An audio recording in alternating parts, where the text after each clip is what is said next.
Hey YouTube, it's Venom Samurai here again, and like I said on my previous review that this review would be for the big movie X-Men Apocalypse.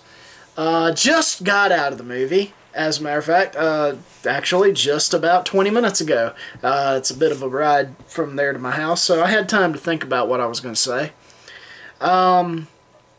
First off, let me just say, definitely see this movie. It is well worth the money to go see it in a theater. It would be well worth the money to buy it on DVD and Blu-ray.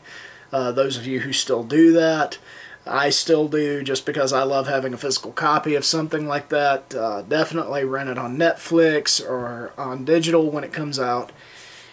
It is a very good interpretation of the X-Men. This is the X-Men that we wanted to see to begin with. This feels more like, it feels more like the first time we saw the X-Men on screen. You know, when we saw X-Men #1 and that was good, and then X2 was even better. Think of it kind of more like X2, you know, where everybody says that X2 is the best of them. This is the good one. This is really X-Men being X-Men. We get the feeling of this is a universe where people really could feel like the X-Men could be there. In terms of story, I was very impressed. It was a very good story. Of course, as many of you know, it is about the rise of Apocalypse in Sabanur, the first one. He is essentially set up from the very beginning as a godlike figure in ancient Egypt who is betrayed by the people that he rules, and he is buried under the sands of Egypt for several millennia. And then in 1980s, we don't know exactly when, they don't give us an exact year, again, it's just the 80s, which I do love. It's actually very 80s. All the characters, all the music, everything is 80s. But he resurfaces when a group of followers basically revives him, and then he comes up with his plan to basically rid the earth of all of the weak people, and only the strong will survive. So he's very much following his motivation from the comics. He was always about survival of the fittest, and to him, mutants are the fittest, but he only wants the strong mutants. So he, of course, assembles his Four Horsemen, which, if you've watched the trailers and the previews, you know who the Four Horsemen are going to be. I'll go ahead and tell you, it's going to be Archangel, Storm, Psylocke is actually going to be one of the Horsemen, and of course Magneto, the quote-unquote go-to bad guy for X-Men. You know, it has always been kind of a thing with the X-Men at Marvel. You know, we need a bad guy for the X-Men. Oh, who haven't we used? Doggone it, we can't think of anybody. Oh, we know, Magneto will do it. So, you know, of course, Magneto's the go-to bad guy, but they actually made him sympathetic in this movie again. He is, again, played by Michael Fassbender, and he does a tremendous job. I want to go ahead and say that. Mr. Fassbender, if you happen to see this review, you do a fantastic job playing Magneto, sir. You need to continue doing what you're doing. We actually feel bad for him when something bad happens. I don't want to reveal what happens to him, but it's something that really connects with you on an emotional level. I mean, you really feel for him when what happens to him happens to him. And Apocalypse kind of comes to him when he's in a very vulnerable state. We do get a majority of the X-Men team brought in from the original movies. We get, of course, Storm, but she's not gonna be one of the X-Men until right close to the end. Jean Grey, played by, as many of you who are nerdy enough know, who have seen the show, Game of Thrones, is Sansa Stark. I can't remember the actress's name right off the top of my head. I'm not going to go Google it before I do these. Like I said, I do these immediately after I go see the movie. So I'm not going to sit there and do all that prep work. These are just raw, really first impressions. We also get one of my personal favorite X-Men, Nightcrawler, and he is played to perfection. The young man who plays him perfectly. He's funny. Again, he's the only really God-fearing of the X-Men, and he's kind of mischievous. He's playing the fish out of water somewhat, but they don't really play up that aspect of his character. They really kind of ground him and don't make him the fish out of water just for the sake of being the fish out of water. Cyclops, I actually like the way they did Cyclops in this. I like him a lot better than the guy who played him in the original movies. The guy who played him in the original movies, I'll go ahead and say it, he was a dick. He's the reason that Cyclops got killed off in X-Men 3 Last Stand. For those of you who don't know the story, he was heard on set mouthing off that he was a better actor than Patrick Stewart and Peter. I feel bad that I can't remember Magneto's name. Anyway, he felt bad. He felt like he was a better actor than he said he was a better actor than Stewart as Professor X and Magneto, and they overheard him say this. So they basically went to the director and said, "Look, he needs to be out of this movie as quick as is humanly possible." He said, "Okay, we'll kill him off in the first act." So I really like this guy who's playing Cyclops in this. He's actually a much more vulnerable character. Yeah, everybody who ever plays Cyclops, he's always played off as this kinda, he feels like because he is the leader, he is invincible sort of guy. And this guy doesn't do that. He plays him very much a vulnerable teenager.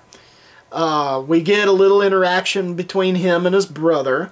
As many of you know, in the very first of the new X-Men movies, X-Men First Class, we get introduced to Havoc, Alex Summers, and he and his brother actually interact.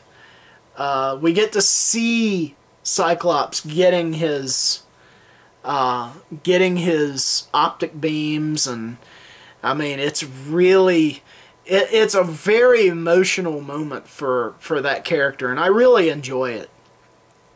Let's see. Go ahead and talk about the two big ones that everybody wants to see.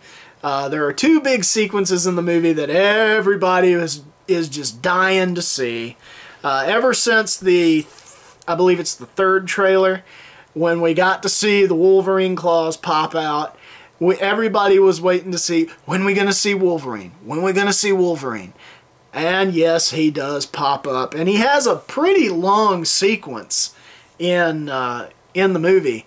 He will basically, first off, I will go ahead and set the scene for you because I'm not going to spoil how the whole scene goes, but I will at least give you an idea of when you're going to see him. The X-Men have just had a big event happen where the house is going to get blown up. You know, let's go back to Deadpool for just a second. Which part? When will Deadpool see the benefits of being X-Men? What benefits? Like the house that blows up every couple of years? So yeah, their house gets blown up. All the X-Men are outside, all the X-Kids are outside, and Weapon X basically comes down and kidnaps 4 of the major X-Men. I'm not going to say who, because, you know, it's really not a matter, but they kidnap 4 of the X-Men, and Jean, Cyclops, and Nightcrawler basically stow away on the chopper to try to rescue them, and they end up getting stuck until they get to Alkali Lake in Ontario, Canada. Well, once they get into the Weapon X facility, Jean basically susses out where the generators are. When they get in there, they find out that there is something in a cage that's in the room. They can't determine whether it's an animal or a man, and as they're hiding from the soldiers, she lifts up the pin on the cage, and then there's Logan. There's Wolverine and all of his Wolverine-y goodness, wearing the Weapon X outfit. I mean, like, you guys have seen the drawings of him in his brainwashing helmet. This looks like the Weapon X brainwashing equipment, okay? It's not a big bulky silver helmet, but it actually looks like the Weapon X outfit from the comics. He actually looks like Wolverine in the comics in Weapon X. So, you know, he has his big sequence, and then he runs off into the wilderness. I'm not going to talk about all of the sequence because I could sit here and analyze every single solitary scene, and that would just take forever. So just to say, that's when you're going to see Wolverine. And yes, it is Hugh Jackman playing Wolverine. And he doesn't have any speaking parts, but he does have... He is playing Wolverine the animal at this point. The second sequence that everybody will be talking about is the Quicksilver Sequence. Yes, we do have... Quicksilver is back in this X-Men movie. As many of you remember from Days of Future Past, Quicksilver shows up and they play slowed down. They slow down everything, and then they play in the background If I Could Save Time in a Bottle. Well, they did a similar sequence here when the house is being blown up, where Quicksilver runs in and saves everybody to the Eurythmics' Sweet Dreams Are Made of This. I was dying laughing when I saw that, and he does very, very Quicksilver-y things, you know. He sits there and he saves everybody, but in the process, he is just funny all throughout the sequence. It's actually a much more extended sequence because he's got to save everybody in the house. It's not just him taking out like 10 or 15 guards. It's him saving all of the like 20 some odd kids in the house. The effects in this movie were amazing. Of course, Fox outdid themselves again. Loved the effects in this movie. If there was anything negative about the movie, I'm doing a lot of positives here. I need to at least say 1 or 2 negatives. Really, my only real qualm with the movie, in terms of something that kind of annoyed me, was how they handled Apocalypse's voice. His voice was very much... in my last video, I talked about how accents can kind of either work to a character's advantage or not. They didn't really give him an accent in this. It's just the way that they synthesized his voice. They did that, you know, 3 voices talking at the same time speech. You've all seen that whenever they have a godlike character, where they always have the multiple voices. My only real qualm with it is that if you're gonna do that, either do it all the time or don't do it at all. You know, they gave him a very whispery voice, and then they gave him that booming 3 or 4 voices speaking at once when he's being big and bad. It just doesn't work. Another kind of a negative that I can point out is I really feel like they underutilized Archangel in this. We really only get to see him use his powers in one real scene where he's just been given his wings by Apocalypse. And it's to show that he has that ability, the ability to shoot daggers out of his wings.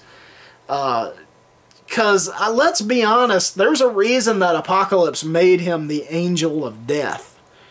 I mean, it wasn't just the fact that he had the damn wings. It was the fact that he was to be Apocalypse's Angel of Death. He was supposed to be the badass of the Four Horsemen. And I was really kind of upset that they didn't utilize him a little bit more. He kind of got relegated back to he's the flying guy. I mean, he's the flying guy, and when he has just his wings, you know, let's make him the Archangel. You know, that's what his character's supposed to be. I love something, this part I will actually say something that I loved, and I love what they have done with the character of Mystique. First off, I love the actress who plays her now. No offense to Rebecca Romijn Stamos, you were sexy and everything, but this girl is sexy, but at the same time she's sympathetic. Her character portrayal of Mystique is a lot more sympathetic than Rebecca Romijn Stamos's. Rebecca Romijn's portrayal was more along the lines of she was evil for the sake of being evil. This girl plays her very sympathetically. You know, she's kind of torn. She still loves Magneto, but she also doesn't agree with the way that he sees things because of being raised with Charles and having all of this interaction with these other people and all these good people. She's not just a cut and dry villain. And they actually have her, at the end of the movie, they have her training the X-Men, which I absolutely love. They give each of them their own individual costumes. Finally! They finally did that. And the costumes look great. You know, not just for the fact that you've got each individual character. They're not just wearing the leather jumpsuits that they've had throughout all of the X-Men movies. Now they each have a personality. They each feel like they're in the original X-Men comic. Because, you know, in the original X-Men comic, they didn't all dress the same. Pardon me. So, long story short, I give this movie a 5 out of 5. I was going to say give it a 4 out of 5 because, of course, you know, you can't have it be perfect. If it's a perfect movie, then nobody will want to see it because they'll sit there and be, you know, their expectations will be too high. Well, here's the way I look at it. You go into a movie expecting what you want. That's just the way it is. If you expect to see a bad movie, you're gonna see a bad movie, more than likely. A lot of you would say, well, what about your Ghostbusters rant? That one, like I said, is based off of who is playing the Ghostbusters, not necessarily the story. I like the story that they are pitching for this, but I don't like the actresses that they have pitched for this. And, I saw the trailer that they did before X-Men Apocalypse, and they cut the jokes so that they would actually seem funny. But at the same time, I know that those jokes have to be in context somewhere. And to me, I don't think they're going to be that funny. But again, that's getting on to another subject. This is about X-Men Apocalypse. I committed a major nerd sin. I did not sit through the credits to see the end scene. But I have an explanation for that. I was trying to catch a second showing of X-Men Apocalypse so that I could watch it with some friends. I was going to give you guys not just my reaction, but I was going to give you the reactions of my friends so that I could kind of give you not just my opinion, but my friend's opinion as well. And unfortunately, the timing was off. I was originally supposed to see it with them, and I bought my ticket and had everything ready, and then it turned out they had to come later because one of them was not getting off of work right away. So I couldn't get a refund on the ticket right off, so I just said, look, I'll go see it, and if at all possible, I'll try to catch you guys at the next showing. Well, it turned out that the next showing was right as the credits popped up, and then I was way too late to buy a ticket for it. So I did not get to see the second showing. My friends, if you happen to see this, I did try, and I know you guys tried, so I'm not holding this against you or anything like that. Let's see. Next movie that I should be reviewing will probably be TMNT Out of the Shadows. This review will probably be a little... This next review will probably be a little bit late. We're going to have a lot of reviews this summer. There's a lot coming out this summer that everybody's really wanting to see, and this is shaping up to be a good blockbuster summer. Although, y'all got to remember, if we have a good summer this year, next year's gonna suck for movies.